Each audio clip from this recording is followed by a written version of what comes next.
देखिए आज के क्लास में हम लोगों को पढ़ना है दर्पण। ठीक है, फिजिक्स का जो हम लोगों ने प्रकाश देखा है, प्रकाश का परावर्तन देखा है, अब इसी के आगे जो हम लोगों को पढ़ना होता है वो दर्पण पढ़ना होता है।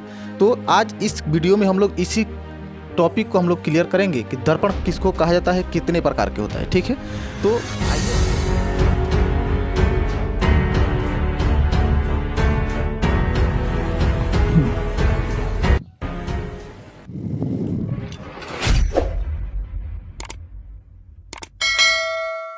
होते हैं। तो देखिए दर्पण की अगर बात करें तो मूलतः दर्पण प्रकाश के परावर्तन के काम करता है। ठीक है, और दर्पण कहते किसको, अगर इसकी परिभाषा की बात करें हम लोग तो दर्पण को अगर हम इस तरह से परिभाषा कर सकते हैं कि दर्पण वह वस्तु होता है जो वस्तु से आने वाली प्रकाश किरणों को परावर्तन करके वस्तु का प्रतिबिंब अपने अंदर बनाता है। ठीक है, जैसे देखिए इधर यहाँ देखिए, अगर यहाँ देखा जाए तो ये यहाँ देखिए, यहाँ पे जो ये दर्पण है, यहाँ पे जो ये दर्पण है, ये वाला हमारा क्या है, ये समतल दर्पण है। ये वाला समतल दर्पण है। ठीक है, अब इस दर्पण को अगर देखा जाए तो ये दर्पण अपने अंदर बनाता है। इसको और क्लियर रूप से हम लोग यहाँ देख सकते हैं। जैसे देखिए यहाँ पे देखिए, यहाँ ये क्या है, ये एक दर्पण है, समतल दर्पण है। यह दर्पण जो है वस्तु से आने वाली प्रकाशीय किरणों को परावर्तन करके अपने अंदर इमेज बनाता है। अंदर कहने का मतलब है कि बाहर नहीं, दर्पण के अंदर। जैसे देखिए यहाँ देखिए, ये जो दर्पण है, इस रियल बुआई का ये प्रतिबिंब जो बन रहा है यहाँ दर्पण में बन रहा है, अंदर बन रहा है। देखिए तो दर्पण को हम इस तरह से परिभाषित कर सकते हैं कि दर्पण वह पदार्थ होता है जो किसी वस्तु का प्रतिबिंब अपने अंदर बनाता है। ठीक है, तो दर्पण को हम क्या कह सकते हैं कि दर्पण वह पदार्थ होता है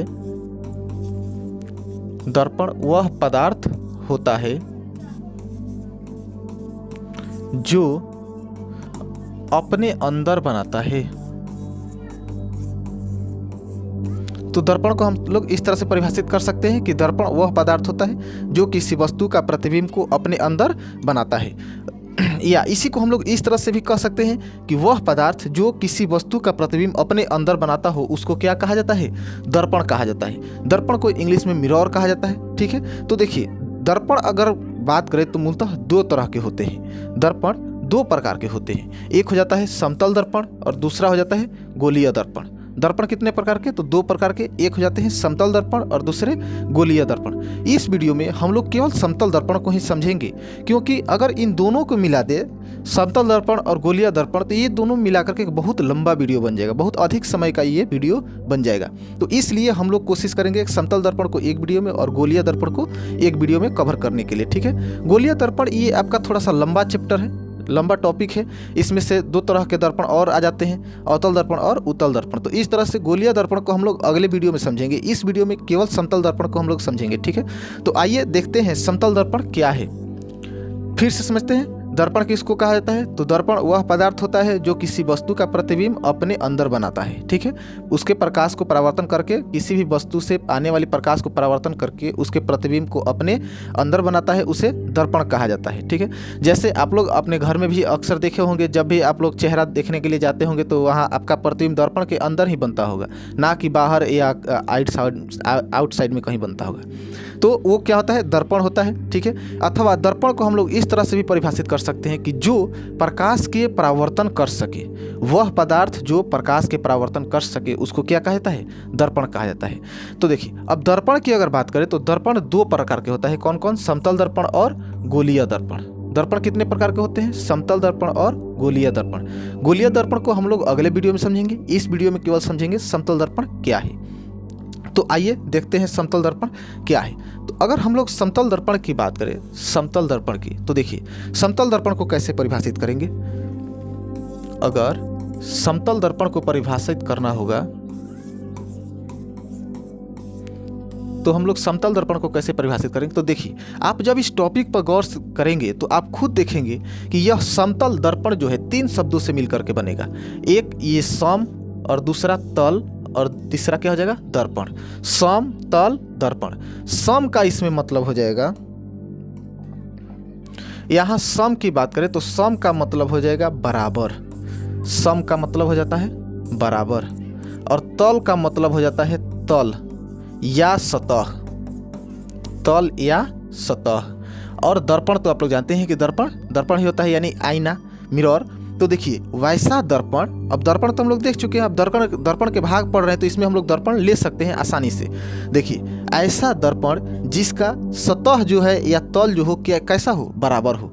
ऐसा दर्पण जिसका सतह और तल, सतह अथवा तल, सतह को ही तल कहा जाता है, दोनों सतह अथवा तल कैसा हो, बराबर हो, तो उसे क्या कहा जाता है, समतल दर्पण। जैसे यहाँ देखिए, यहाँ जब आप देखिएगा तो देखिए यहाँ जो ये दर्पण जो है समतल, ये जो दर्पण है इसका सतह जो है कैसा होगा, ये बराबर होगा। ये कैसा होगा, बराबर होगा। अथवा इसको भी हम लोग एक समतल दर्पण के रूप में देख सकते हैं। क्यों? क्योंकि इसमें भी इमेज कहीं ना कहीं दिख रहा है और इसका भी यह जो है प्रकाश का परावर्तन कर रहा है और इसका भी तल एक क्या है, बराबर है, तो इसको भी हम लोग समतल दर्पण कह सकते हैं। तो देखिए समतल दर्पण किसको कहेंगे, तो समतल दर्पण उसे कहा जाता है जिसका परावर्तक सतह बराबर होता है। यानी कि अगर हम बात करें समतल दर्पण की तो देखिए मानते हैं कि ये वाला हमारा क्या है, समतल दर्पण है।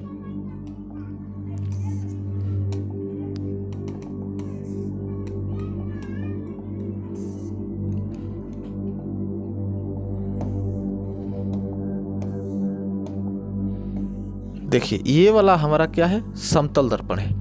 मानते हैं ये वाला क्या है, समतल दर्पण है। तो हम इसके अगर कहें कि समतल दर्पण उसको कहा जाता है जिसका परावर्तक सतह कैसा हो, बराबर हो। परावर्तक सतह कहने का क्या मतलब कि अगर प्रकाश इस पे आए और इससे परावर्तन हो जाए तो इसको हम लोग क्या कहेंगे, परावर्तक सतह कहेंगे। परावर्तक सतह कहने का मतलब कि जहाँ से प्रकाश का परावर्तन हो जाए। तो इस तरह से हम लोग इसके भाग को जो है, जिस भाग से अगर सामने वाले भाग से परावर्तन हो रहा है तो सामने वाले भाग को परावर्तक सतह, पिछले वाले भाग से परावर्तन हो रहा है तो पिछले वाले भाग को परावर्तक सतह। देखिए समतल दर्पण हो अथवा उत्तल दर्पण हो अथवा अवतल दर्पण हो, दर्पण कोई भी हो उसका एक भाग रजित होता ही होता है, उसका एक भाग रजित होता है। जैसे यहाँ देखिए, यहाँ देखेंगे तो यहाँ पे हमने दो दर्पण लिया है, यहाँ एक समतल दर्पण है और यहाँ एक गोलीय दर्पण है। यहाँ एक समतल दर्पण है और यहाँ एक गोलीय दर्पण है। गोलीय दर्पण जो हम लोग अगले वीडियो में पढ़ेंगे, थोड़ा बहुत यहाँ समझ लेते हैं। तो देखिए ये हुआ समतल दर्पण और ये है गोलीय दर्पण। जब गोलीय दर्पण में हम लोग पढ़ेंगे तो उसमें दो प्रकार के पढ़ेंगे, एक अवतल दर्पण के बारे में और एक उत्तल दर्पण के बारे में। तो हमारे कहने का मतलब है कि दर्पण कोई भी हो उसका एक सतह जो होता है वह रजित होता है। रजित कहने का मतलब कलई, या ऐसे कहें कि वह उसका एक साइड पेंट हुआ रहता है जिधर से प्रकाश का परावर्तन नहीं होता है और दूसरे साइड से प्रकाश का परावर्तन होता है। तो देखिए जिस साइड से प्रकाश का परावर्तन होता है उस साइड को क्या कहता है, प्रकाश का परावर्तक सतह कहा जाता है या वस्तु का परावर्तक सतह। जैसे यहाँ देखिए अगर इसको हम लोग पीछे से कलई कर दे इसको तो ये अवतल दर्पण बन जाएगा और इसको अगर पीछे से कलई कर देंगे तो ये उत्तल दर्पण बन जाएगा। क्यों? अब देखिए क्यों, क्योंकि इसका जो ये आंतरिक भाग परावर्तक सतह का काम करेगा और इसका जो है ये बाहरी भाग परावर्तक सतह का काम करेगा। तो ये गोलीय दर्पण में हम लोग थोड़ा बहुत विस्तार से पढ़ेंगे, इसमें हम लोग समतल दर्पण के बारे में पढ़ना है। तो देखिए समतल दर्पण की अगर बात करें तो देखिए समतल दर्पण का ये वाला भाग जो है, ये वाला प्रकाश का परावर्तन करेगा, ये वाला भाग प्रकाश का परावर्तन करेगा। तो हम लोग इसको कहेंगे प्रकाश का परावर्तक सतह, प्रकाश के लिए परावर्तक सतह अथवा वस्तु के लिए परावर्तक सतह। ठीक है, तो देखिए तो समतल दर्पण किसको कहेंगे, तो वैसा दर्पण जिसका परावर्तक सतह बराबर हो। आई होप परावर्तक सतह आपको अच्छे से समझ में आया होगा और समतल दर्पण भी आपको समझ में आ गया होगा। तो देखिए हम लोग किसी भी दर्पण को पढ़ेंगे, हर दर्पण का मुख्य कार्य होता है प्रतिबिंब का निर्माण करना, प्रतिबिंब का निर्माण करना। अगर हम इस समतल दर्पण की बात करें, प्रतिबिंब का निर्माण में समतल दर्पण की अगर बात करें तो इसमें समतल दर्पण का सबसे बढ़िया और सबसे अच्छा जो काम कार्य होता है वह किसी भी वस्तु का प्रतिबिंब उतनी ही दूरी पे बनाता है जितने दूरी पे वस्तु खड़ा रहता है। जैसे अगर हम इसको यहाँ इसको हम लोग यहाँ से समझें, यहाँ देखिए यहाँ एक जो है, यहाँ एक समतल दर्पण है, यहाँ एक समतल दर्पण है। अब देखिए इसमें अगर हम बात करें तो ये वाला दर्पण है, ये वाला क्या है, दर्पण है, ये वाला क्या है, दर्पण है। अब देखिए इसमें से अगर बात करें तो इससे जितने दूरी पे यहाँ वस्तु खड़ी है इससे इतना ही पीछे जो यहाँ पे आप देखेंगे तो प्रतिबिंब का भी निर्माण हो रहा होगा। देखिए यहाँ पे क्या लिखा है, यू, यानी कि ये रियल वुमेन्स है। जबकि यहाँ पे अगर देखा जाए तो इसका ये इमेज बन रहा है, यहाँ पे क्या लिखा हुआ है, इमेज, यानी कि इस आदमी का जो है इस दर्पण में प्रतिबिंब उतना ही पीछे बन रहा है। दर्पण के अंदर देखिए, दर्पण के पीछे कहने का मतलब कि ऐसा ना हो कि दर्पण को हट करके पीछे, दर्पण में ही यानी कि दर्पण के अंदर ही उतना ही पीछे बनता है जितना पीछे वस्तु होता है। जैसे यहाँ देख सकते हैं आप इस इमेज में, जितना आगे वस्तु है उतना ही पीछे, दर्पण के अंदर उतना ही पीछे प्रतिबिंब का भी निर्माण हो रहा है। तो समतल दर्पण का यही काम होता है मुख्य रूप से कि समतल दर्पण जो है उतना ही दूरी पर वस्तु का प्रतिबिंब बनाता है जितने दूरी पर वस्तु को रखा जाता है। ठीक है, तो देखिए ये इसका सबसे मुख्य और सबसे मेन पॉइंट था। ये आपका ऑब्जेक्टिव में पूछता है, इसलिए हमने इसको लिखा कि ये इस तरह से पूछता है ऑब्जेक्टिव में आपके कि किस दर्पण से वस्तु को कहीं भी रखने पर वस्तु का प्रतिबिंब हमेशा समान आकार के और सीधा प्रतिबिंब बनता है, हमेशा समान आकार के और सीधा प्रतिबिंब बनता है। तो ये आपका जो दर्पण है, जो समतल दर्पण है, इसी का ये सबसे मुख्य कार्य होता है कि इससे, इस दर्पण से चाहे आप कितने भी दूरी पे वस्तु को रखेंगे, इस वस्तु का हमेशा बराबर प्रतिबिंब उतना ही पीछे और सेम सीधा बनाएगा। सीधा कहने का क्या मतलब है कि दर्पण के साइड की तरफ जो भाग रहेगा वस्तु का, वही भाग दर्पण में भी दिखेगा। जैसे यहाँ देखिए, यहाँ अगर देखेंगे हम लोग तो देखिए, यहाँ देखिए तो ये देखिए वस्तु का ये वही भाग दिख रहा है जो इसके सामने है, वस्तु का वही भाग दिख रहा है जो इसके सामने है। ठीक है, तो कहने का मतलब है कि दर्पण, समतल दर्पण में वही भाग दिखता है जो दर्पण के सामने होता है। ठीक है, तो इसलिए हम उसको क्या कहते हैं, सीधा प्रतिबिंब कहते हैं। अब देखिए समतल दर्पण, इसके अलावा और भी बहुत सारे पॉइंट होते हैं जो हमें देखना रहता है। इसके अलावा समतल दर्पण से बहुत सारे MCQ के रूप में प्रश्न भी आते हैं जिसको हमने कलेक्ट किया है। तो देखिए यहाँ पे अगर बात करें समतल दर्पण द्वारा बने प्रतिबिंब की विशेषता, यानी कि समतल दर्पण द्वारा किस प्रकार का प्रतिबिंब का निर्माण होता है। तो देखिए हमने पहले भी बताया कि दर्पण का सबसे मुख्य कार्य होता है क्या चीज़, प्रतिबिंब का निर्माण, यानी कि प्रतिबिंब का निर्माण कैसे करता है, कैसे होता है, यही सब इसमें हम लोगों को देखना है और यही इस दर्पण का भी कार्य होता है। तो देखिए प्रतिबिंब की अगर बात करें तो दर्पण के पीछे बनता है। समतल दर्पण में कैसे बनता है, दर्पण के पीछे बनता है प्रतिबिंब। जबकि अगला बात करें तो प्रतिबिंब का आकार वस्तु के आकार के बराबर बनता है। प्रतिबिंब का आकार वस्तु के आकार के बराबर बनता है। अगर आप वीडियो को ध्यान से देखे होंगे तो हमने शुरू में ही आपको बताया कि दर्पण के अंदर ही बनता है। समतल दर्पण में किसी भी वस्तु का प्रतिबिंब दर्पण के अंदर ही बनता है। और उसके जस्ट आगे हमने ये भी बताया आपको कि वस्तु के बराबर हमेशा प्रतिबिंब का निर्माण होता है। ठीक है, अब देखिए अगला बात करें तो क्या होगा कि प्रतिबिंब वस्तु के अपेक्षा सीधा बनता है। अब सीधा ये क्या होता है ये भी बता दिए कि दर्पण के सामने जो भाग रहता है वही दिखता भी है। दर्पण के सामने जो भाग रहता है वही दिखता भी है, उसी को हम लोग क्या कहेंगे, सीधा।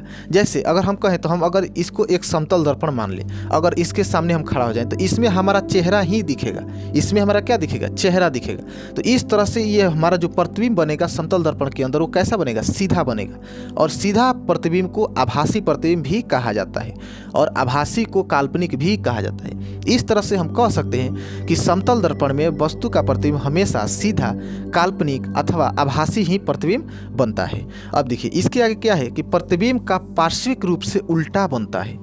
समतल दर्पण में किसी भी वस्तु का प्रतिबिंब जो है पार्श्विक रूप से कैसा बनता है, उल्टा बनता है। अब पार्श्विक रूप कहने का क्या मतलब है, उल्टा कहने का क्या मतलब है, क्यों, क्योंकि हमने अभी यहाँ पे बात किए थे सीधा, प्रतिबिंब सीधा बनता है, जबकि अभी तुरंत हम कह रहे हैं कि पार्श्विक और उल्टा बनता है। तो देखिए सीधा कहने का मतलब है कि सामने जो भाग रहेगा वही दिखेगा, और उल्टा और पार्श्विक कहने का क्या मतलब है। तो देखिए यहाँ पे अगर हम बात करें,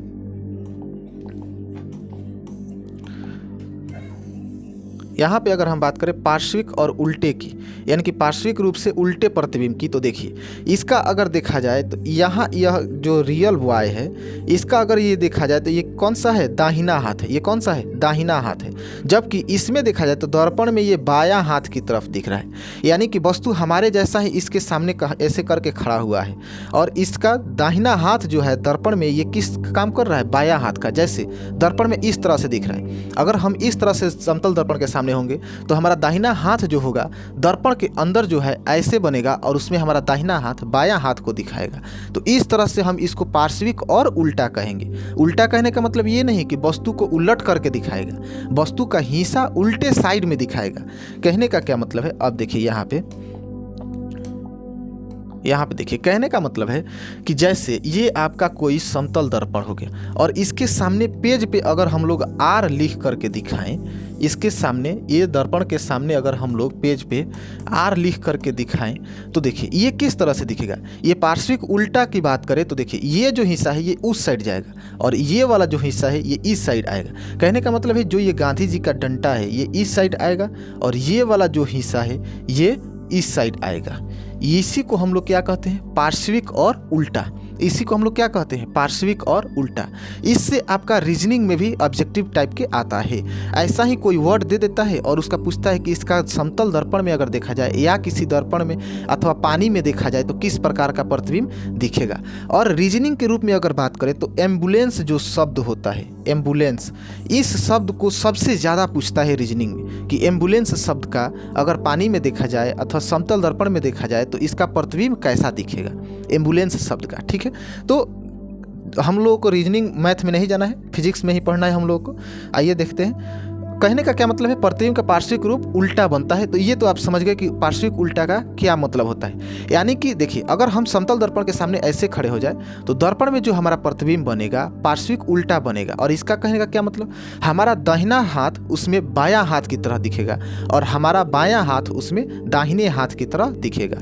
ठीक है, हम अगर समतल दर्पण के सामने इसको लगा करके खड़े हो जाएं तो ये जो माइक है ये हमारे दाहिने साइड में है, लेकिन दर्पण में अगर देखेंगे तो ये बाएं साइड में दिखेगा। तो देखिए, साइड को चेंज करना यही पार्श्विक और उल्टा कहलाता है। उल्टा कहने का ये मतलब नहीं कि सर को नीचे और पैर को ऊपर कर दिया, ऐसा नहीं। समतल दर्पण पार्श्विक और उल्टा बनाता है, जबकि प्रतिबिंब की बात करें तो प्रतिबिंब हमेशा सीधा बनता है। अगला देख लेते हैं, इसे पर्दे पे प्राप्त नहीं किया जा सकता है। समतल दर्पण द्वारा बने प्रतिबिंब को पर्दे पे प्राप्त नहीं किया जा सकता है। अब क्यों नहीं किया जा सकता है, क्योंकि वो आभासी प्रतिबिंब होता है। वो कैसा होता है, आभासी प्रतिबिंब, वो हमेशा आभास करके बनता है। यानी कि समतल दर्पण में जो होता है काल्पनिक प्रतिबिंब बनता है। और काल्पनिक प्रतिबिंब किस तरह से बनता है, तो कल्पना करने से बनता है। तो जो चीज़ वास्तविक में है ही नहीं उसका पर्दे पे हम लोग कैसे उतार सकते हैं। अगर नहीं समझ में आया तो इसको ऐसे समझिए कि अगर हम आप लोगों से कहें कि हवा का चित्र आप पर्दे पे बनाइए तो बना पाएंगे, नहीं बना पाएंगे। नहीं बना पाएंगे क्योंकि हवा दिख नहीं रहा है। जो चीज़ दिख सकता है उसका प्रतिबिंब बनाना आसान है और जो चीज़ कल्पना किया जा सकता है, आभास किया जा सकता है, उसका बनाना मुश्किल है। तो देखिए, ये जो समतल दर्पण में जो प्रतिबिंब बनता है इसको आभास करके बनाया जाता है, इसलिए इसका पर्दे पे हम लोग नहीं प्राप्त कर सकते हैं। अगला अगर बात करें तो देखिए, प्रतिबिंब दर्पण से उतना ही पीछे बनता है जितना वस्तु दर्पण से आगे होता है। इस बात को तो हम लोग समझ ही चुके हैं, कई बार पीछे वीडियो में भी देखें। चलिए ठीक है, अब तो देखिए इसमें हम लोग क्या किस चीज़ को समझे, समतल दर्पण को समझे। हम लोग अगले वीडियो में जो है गोलीय दर्पण को समझेंगे। समतल दर्पण और गोलीय दर्पण दोनों मिलाने से लंबा वीडियो हो जाता है, इसलिए हम लोग गोलीय दर्पण को एक अलग वीडियो में समझेंगे। आशा करते हैं समतल दर्पण आपको अच्छे से समझ में आया होगा। अगर वीडियो अच्छा लगा हो तो लाइक, कमेंट, शेयर जरूर कीजिएगा।